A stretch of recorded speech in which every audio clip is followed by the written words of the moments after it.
Parece que Dios lleva como 1 mes y medio, 2 meses solo diciéndome una cosa. Las tinieblas ya han avanzado mucho, el gran día ya se acerca. Llevo como 2 meses que lo que Dios me está diciendo es: Juanma, es hora de despertar. Es hora de despertar. Y yo siento en mi corazón que Dios quiere usar mi vida hoy para ser un despertador para ti también. Si Dios dijera: ¿para qué vengo hoy? Yo espero venir para una cosa. Yo vengo para despertarte. Yo vengo para decirte como Pablo: hermano, ya es hora de despertarte.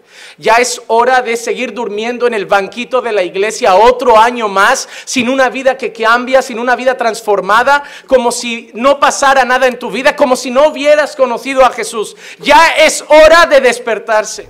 Pero también debes saber esto, que en los postreros días vendrán tiempos peligrosos, porque habrá hombres amadores mismos, ávaros, vanagloriosos, soberbios, blasfemos, desobedientes a los padres, ingratos, impíos, sin afecto natural, implacables, calumniadores, intemperantes, crueles, aborrecedores de lo bueno, traidores, impetuosos, infatuados, amadores de los deleites más que de Dios, que tendrán apariencia de piedad, pero negarán la eficacia de ella. A estos evita, porque de estos son los que se meten en las casas y se llevan cautivas a las mujercillas cargadas de pecados, arrastradas por las diversas concupiscencias. Estas siempre están aprendiendo y nunca pueden llegar al conocimiento de la verdad. Y de la manera que Janes y Jambres resistieron a Moisés, así también estos resisten a la verdad. Hombres corruptos de entendimiento, réprobos en cuanto a la fe, mas no irán más adelante, porque su insensatez será manifestada a todos, como también lo fue la de aquellos. Pero tú has seguido mi doctrina, conducta, propósito de fe, longanimidad, amor, paciencia, persecuciones, padecimientos, como los que me sobrevinieron en Antioquía, en Listra, persecuciones que he sufrido, y de todas me ha librado el Señor. Todos los que desean vivir una vida piadosa en Cristo Jesús serán perseguidos, mas los malos hombres y los engañadores irán de mal en peor, engañando y siendo engañados. Pero persiste tú en lo que has aprendido y te persuadiste, sabiendo de quién has aprendido, y que desde la niñez has sabido las sagradas escrituras, las cuales te pueden hacer sabio para la salvación por la fe que es en Cristo Jesús. Toda la escritura es inspirada por Dios y útil para enseñar, para arguir, para corregir, para instruir en justicia, a fin de que el hombre de Dios sea perfecto, enteramente preparado para toda buena obra. La diferencia entre nosotros y ellos, los que pertenecemos a Dios por nuestra fe y nuestro arrepentimiento y nuestra confianza en la persona y obra consumada del Señor Jesucristo, esta es la diferencia entre nosotros y todos los demás. Nosotros versus ellos. Por cierto, todos nosotros somos marcados por algo. Es la gran diferencia entre nosotros y ellos. Es la gracia de Dios. Y de hecho, para muchos de nosotros que llegamos a la fe, en años posteriores, antes de recibir la gracia de la salvación, antes de la gracia de Dios, vemos una clásica diferencia entre nosotros contra ellos. Así que los primeros 10 versos que acabamos de escuchar tienen una imagen de ellos. Y luego estos últimos versos, desde el versículo 9, podemos observar que hay una gran diferencia entre un grupo de personas y otros. En el versículo 8 hay una distinción, y es una distinción muy clara. La gente será amadores de sí mismo, ávaros, vanagloriosos, soberbios, blasfemos, desobedientes a los padres, ingratos, impíos sin afecto natural, implacables, calumniadores, intemperantes, crueles, aborrecedores de lo bueno, traidores, impetuosos, infatuos, amadores de los deleites más que de Dios, que tendrán apariencia de piedad, pero negarán la eficacia de ella. A estos evita. Todos estos son individuos que no conocen su propio corazón, o son totalmente deshonestos acerca de su propio corazón. Entonces, tú dirías, sí, hay una diferencia entre ellos y nosotros. Ellos hacen cosas que nosotros no haríamos. Pero escucha esto, amado cristiano. Puede que ya no hagas estas cosas, pero en el fondo de tu corazón, cada una de estas cosas todavía guerrea en tu carne. Así que la diferencia entre ellos y nosotros no es de alguna manera lo que hacemos o lo que hemos llegado a hacer. Podríamos decir que ya no luchamos con esas cosas. No soy amante del dinero, ni orgulloso, ni arrogante, ni abusivo, ni desobediente a mis padres. Pero nada podría estar más lejos de la verdad.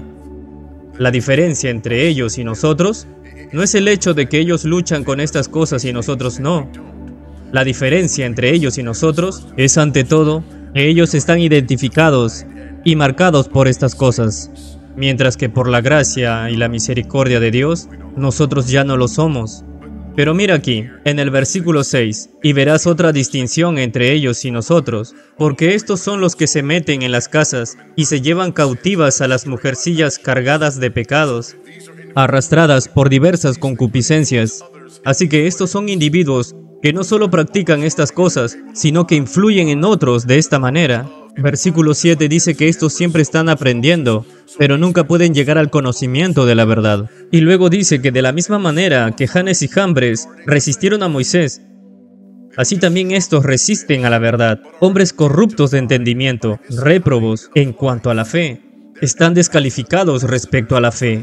Ellos no solo luchan con esto, sino que son identificados por este tipo de vida. Son embajadores de este tipo de vidas y se oponen a la verdad de Dios. De hecho, siempre van a estar argumentando de que este tipo de vida no es aceptable, sino que también en muchos casos es preferible. Llaman al bien mal y al mal bien. Y es por eso que hay una distinción entre ellos y nosotros.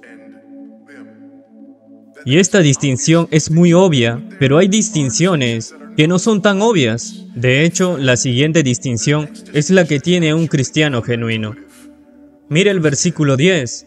Pero tú has seguido mi doctrina, conducta, propósito de fe, longanimidad, amor, paciencia, persecuciones, padecimientos, como los que me sobrevinieron en Antioquía. Y mira lo que dice en el verso 11, da un giro inesperado, porque aquí está hablando de su vida y de su carácter, que es diferente al personaje que hemos leído anteriormente, que hemos escuchado en estos primeros 9 versículos de capítulo 3. Mira por favor el verso 9 y luego el 11.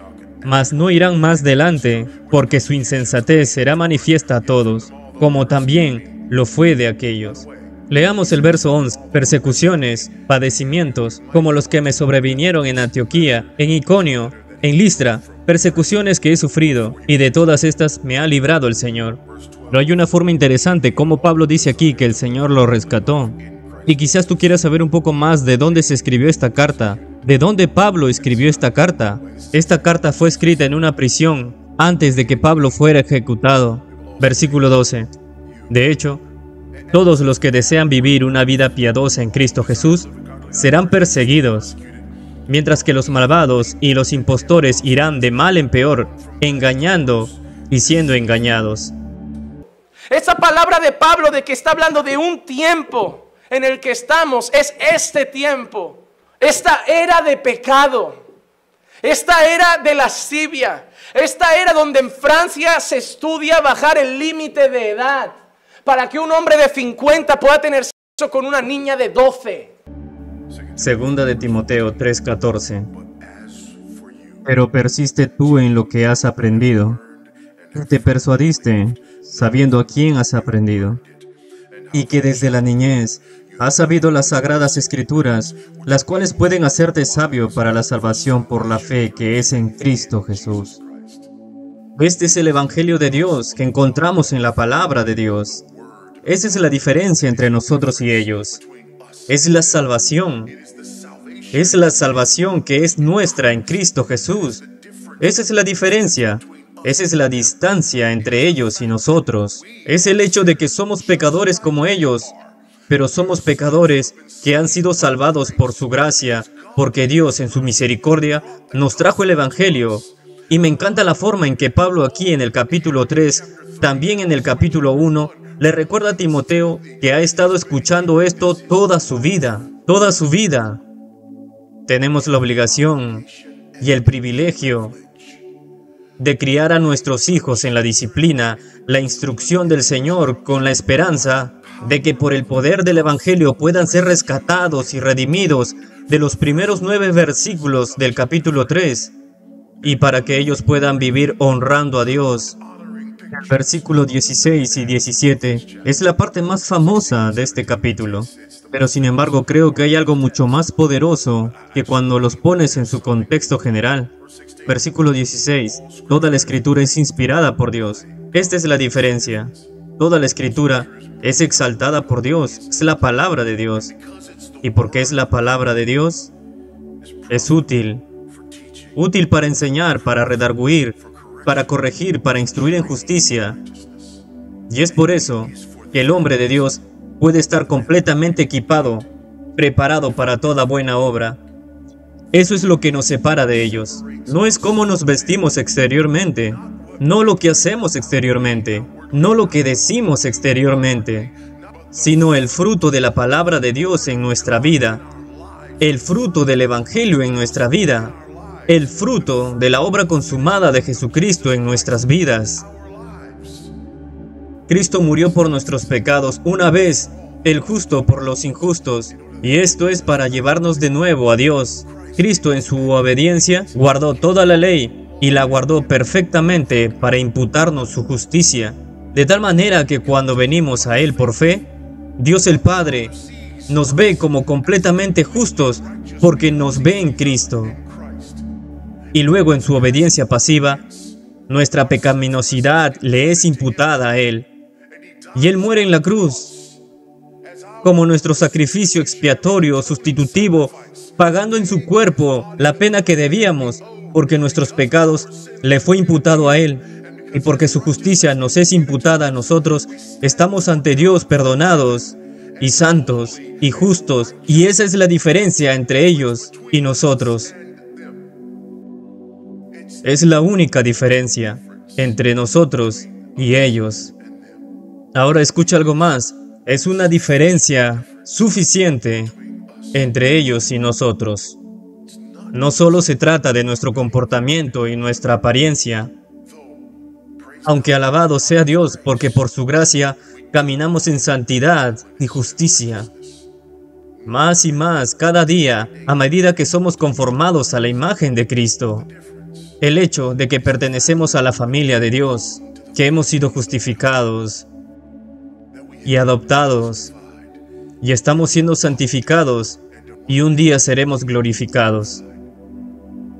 Donde la diferencia entre nosotros y ellos, que ha sido obrada en nosotros por su palabra, manifestada por toda la eternidad, para gloria de Dios, Padre, el Hijo y el Espíritu Santo.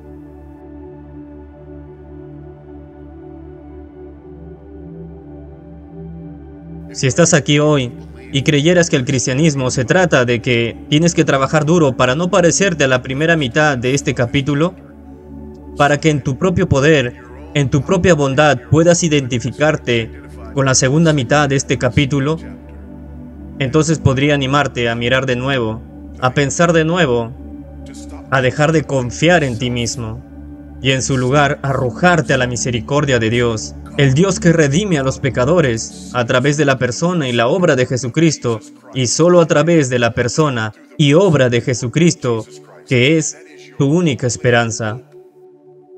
No que vengas a este lugar, no que vivas según un conjunto de reglas, no que hayas tenido alguna experiencia en particular, sino que hayas confiado en Cristo, y solo en Cristo para redimirte de tu pecado y hacerte un hijo de Dios.